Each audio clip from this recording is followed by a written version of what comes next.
एक समय में एक ही काम करो और ऐसा करते समय अपनी पूरी आत्मा उसमें डाल दो। उठो, जागो और तब तक मत रुको जब तक लक्ष्य प्राप्त न हो जाए।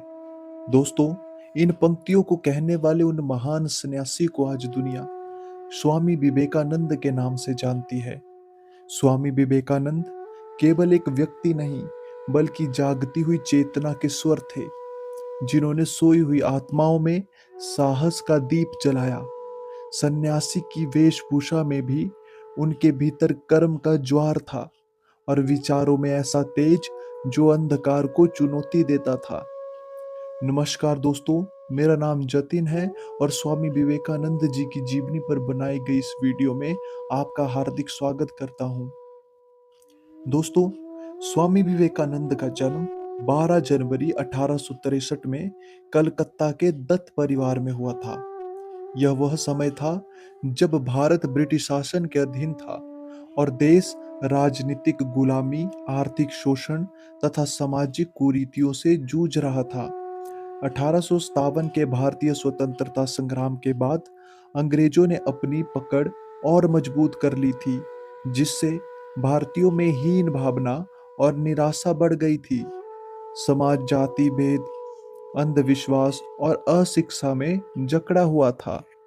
वहीं गरीबी और बेरोजगारी आम थी।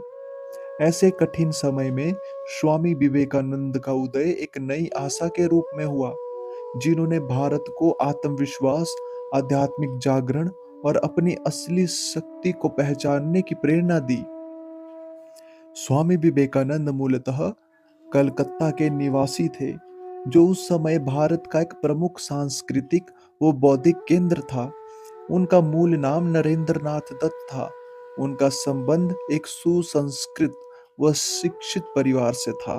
उनके पिता विश्वनाथ दत्त पेशे से वकील थे, जिनका स्वभाव आधुनिक, तार्किक और खुले विचारों वाला था।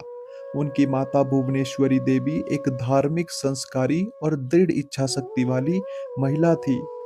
उन्होंने स्वामी विवेकानंद को बचपन से ही नैतिकता और आध्यात्मिकता की शिक्षा दी।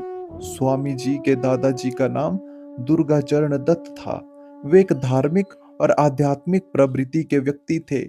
कहा जाता है कि उन्होंने कम उम्र में ही संन्यास अपना लिया था और घर परिवार का त्याग कर दिया था। उनके इस निर्णय का गहरा प्रभाव परिवार पर पड़ा और कहीं न कहीं यही वैराग्य की भावना आगे चलकर स्वामी विवेकानंद के जीवन में भी दिखाई देती है। उनके परिवार में